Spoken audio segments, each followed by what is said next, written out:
listeners, for tuning in to another episode of Expert Expertise, the only podcast where each episode we dive into... Wait, hold on for a second. I got something like... Hang on.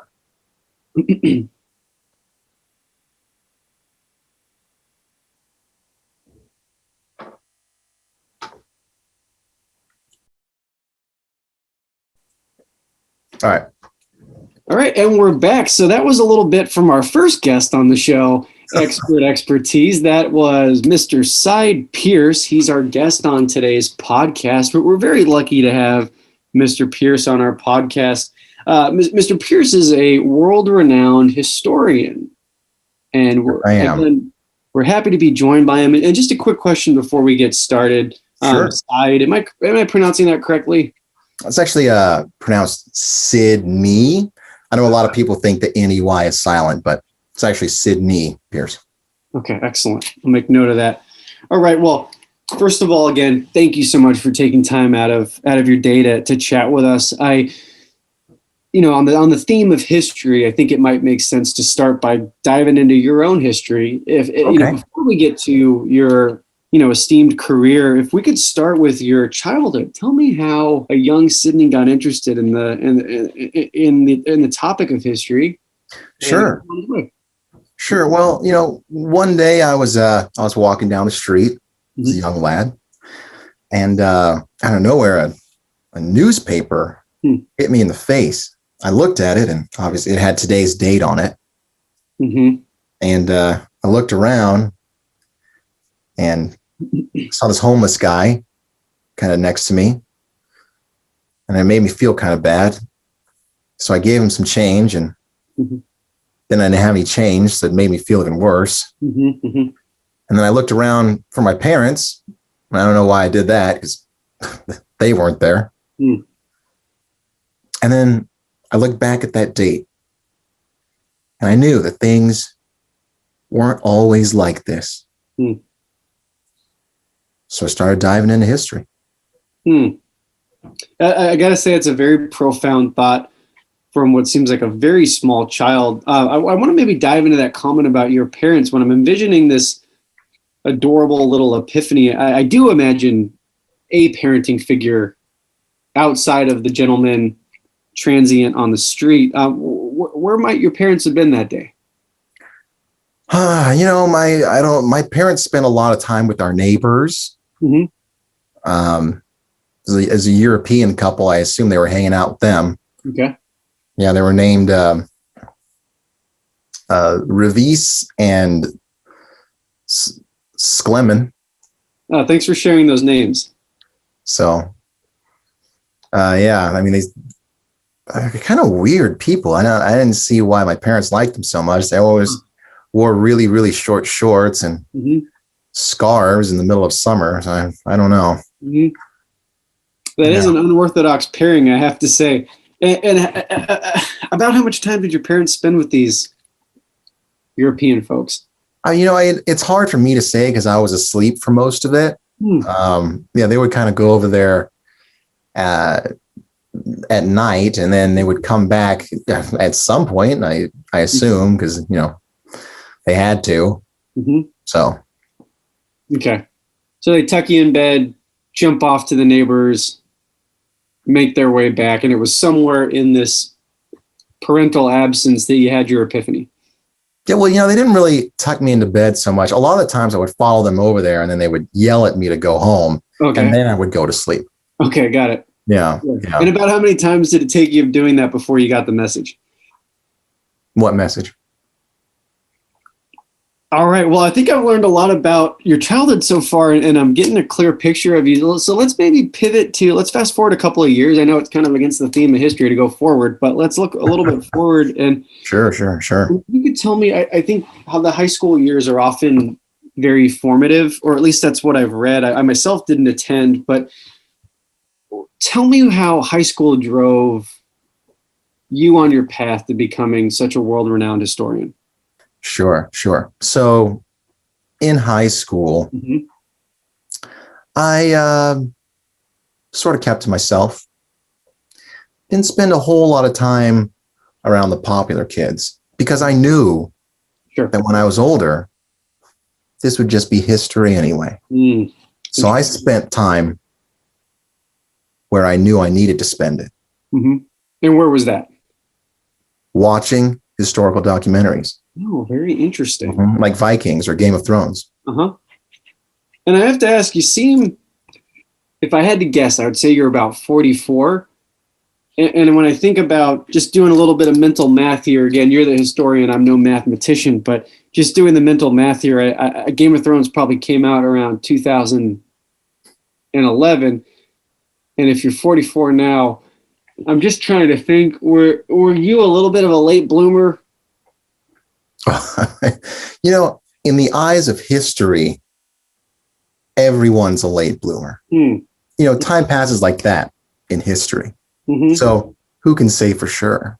Yeah. What was your high school like, Frank? Yeah, again, as I noted earlier, and I know it's a little bit unusual, and I'm more than happy to speak about it. I myself did not attend. So the idea of a 36-year-old man in high school does not seem too out of the ordinary for me. So I think everything's tracking so far. So you're around 35, 36. You're starting your high school years. So what were some of the experiences in high school that made you want to become a historian? Other than the documentaries? Mm-hmm. Well, really just no other subject interested me.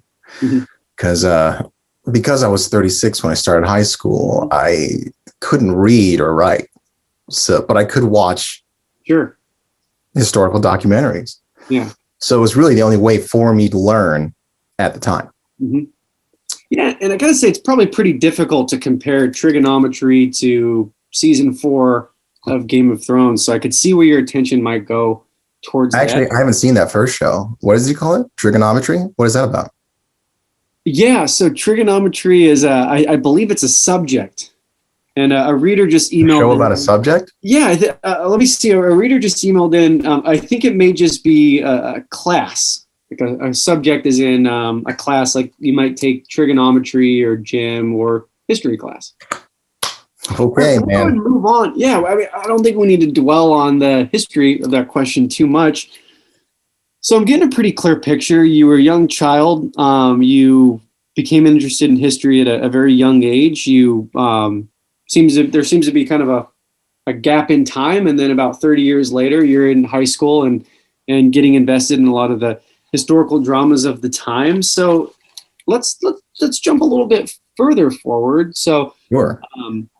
What were your years after high school like? Did you go to college, and if so, how'd you like it? I did go to college, but it was not my favorite time of my life because they were like insistent that I take other subjects in college, like math or English or the other ones. Sure. So I insisted that I load up. I took probably about 23 credits worth of history classes. Mm-hmm. Wow. My first year. Yeah. But I had a problem because by the end of that year, I knew more than the teachers. Mm-hmm. And just to jump back, had you learned to read and write at the point where you entered into college? No. Got it. Okay. No. I still maintain to this day, reading and writing are overrated. Excellent. Yeah. And is that a message you'd like to send to the youths out there that may be interested in history? Oh, I send it to all the youths. Okay. Yeah. You don't need to read. All the youths. Okay. You don't need to write. Got it. You just need to know what history is and how to make it. Got it. And that's how you change lives. Yeah, and to ask on that, I think the listeners would love to know, in your own words, what is history? How does Sidney define history? History is anything that happened before right now. Mm-hmm. It's like the question you just asked, you made history. Boom. Incredible. You should be proud of yourself. You should be proud, Frank. I often am. So I appreciate your permission. That's great. And you're very welcome. What is your own favorite moment in history? When you think about a moment that really, changed humanity, what moment comes to mind? Oh my God. One of your historical documentaries. Yeah, absolutely. Totally. So, when Jon Snow and his crew defeated the White Walkers, that was a major achievement for humanity, because if they were allowed to survive, everybody would be walking zombies, and you don't want that. It'd be ridiculous. We wouldn't be having this conversation, or maybe we would be, and we'd just be on a zombie Zoom call. It'd be Zombie, who knows? Yeah. Yeah. Yeah, and I'm not familiar. When did that event take place in history? That was right before the black and white era. Okay. And the black and white era being Jim Crow South? No. You ever seen like a photo from maybe like the 1930s or something like that? Of course. Yeah, everything's in black and white. Uh-huh. It's black and white era. Okay. When everything was in black and white. And is that where the term White Walkers comes from? I think it might. I think it might have been their intention to stop the black and white era. Oh. They wanted it to just be the white era. Very interesting. I think I've got some follow-up we need to do after this call. So, wow. I mean, this has just been terrific. And I just want to take a moment again, just to pause a bit and say how much I appreciate you taking out of your time to educate myself, educate our listeners, anyone that may be reading our transcripts that are posted on my blog. I mean, this is going to be, I think, really informative for everyone. Is there a moment in history that I'm sorry, go ahead. So, Frank, what would you say is your favorite moment in history? Yeah, it's a great question. I have to say, I mean, you're a historian and you're also clearly an interviewer. I mean, these are tremendous questions. When I think about my favorite moment in history, I think it would probably have to be Jimmy Carter's inauguration. Oh, okay. Yeah. Well, why is that? I mean, I think Jimmy Carter is everyone's favorite president for so many different reasons that we could all list for, hours and hours. And that's the one that I think comes to mind when I think about my favorite moment. Would you say your dad is a little bit like Jimmy Carter? Well, that's a great question. I'm going to have to go in the old memory bank here. In a couple of decades. It's just to ask, in the sense that similar in the sense that he's served as president of the United States? Yes. Yeah? No, I would not say my father has been president of the United States. Oh, okay. So it's never too late. It's never, ever too late. For a deceased man, it would be too late, but I think for any other man, it would never be too late. You could be right. Yeah. You could be right. Yeah, definitely right on that. Yeah. Well, and maybe just to flip it back on you, I appreciate your question.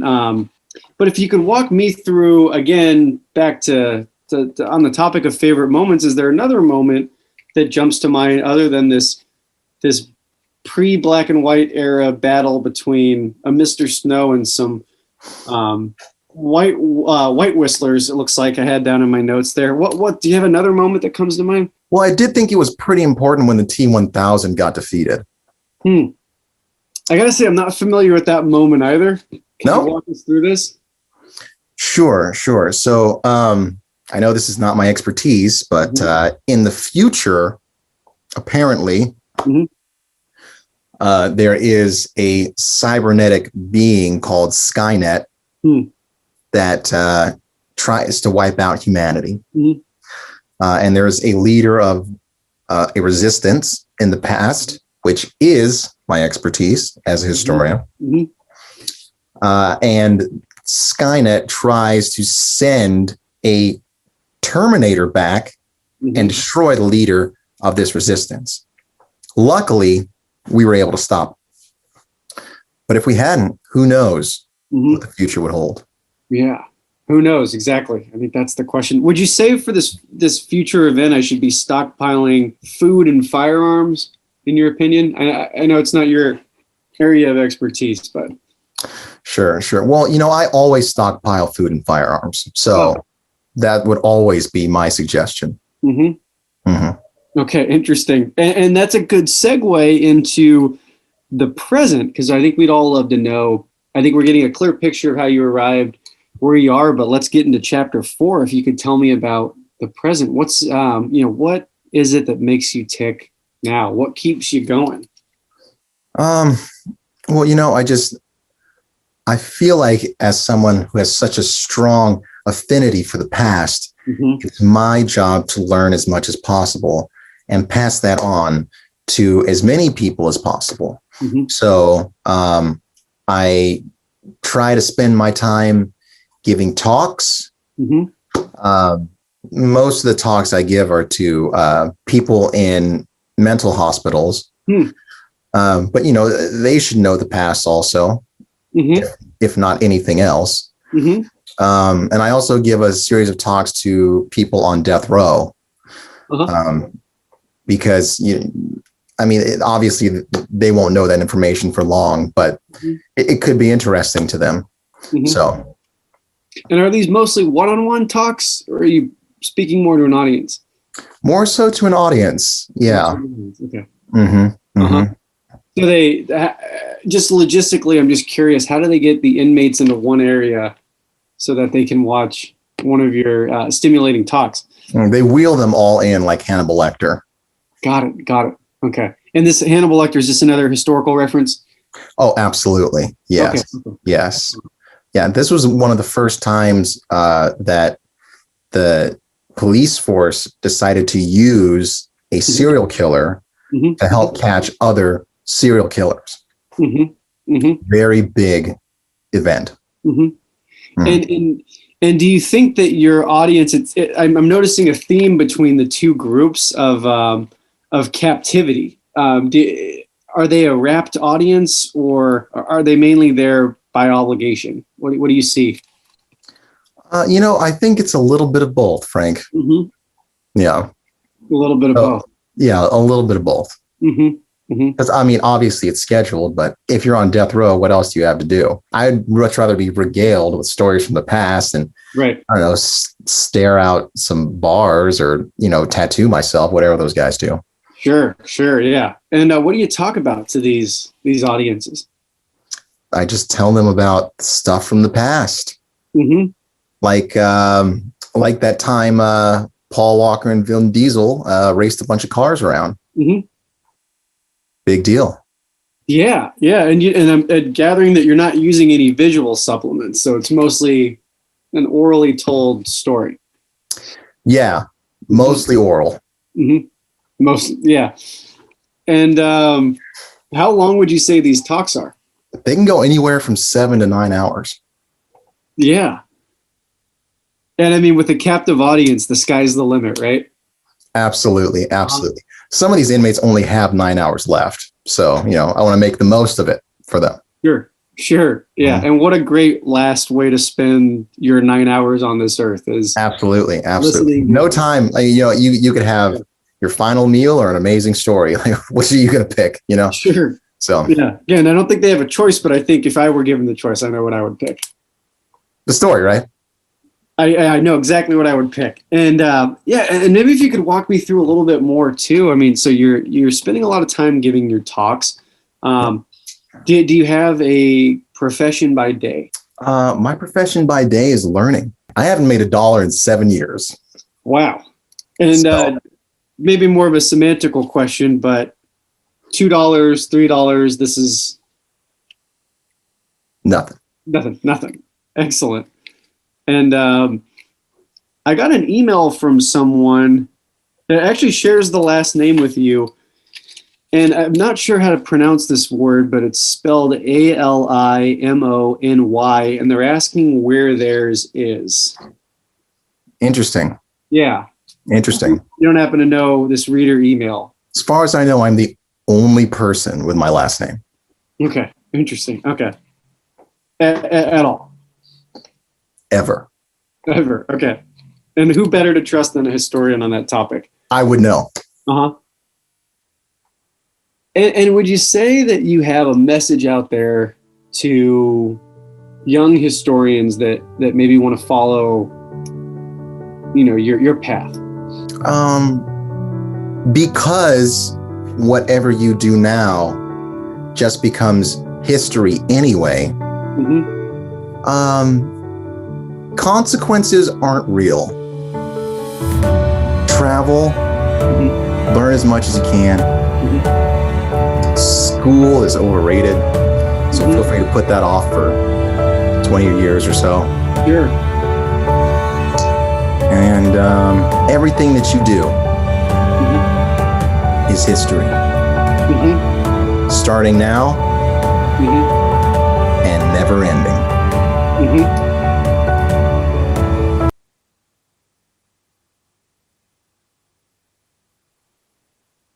Well, excellent. I mean, I almost feel like I need a nap just to absorb all of this. I mean, I've got to say I've learned just so much learning about you. It's great reading about and hearing about your childhood.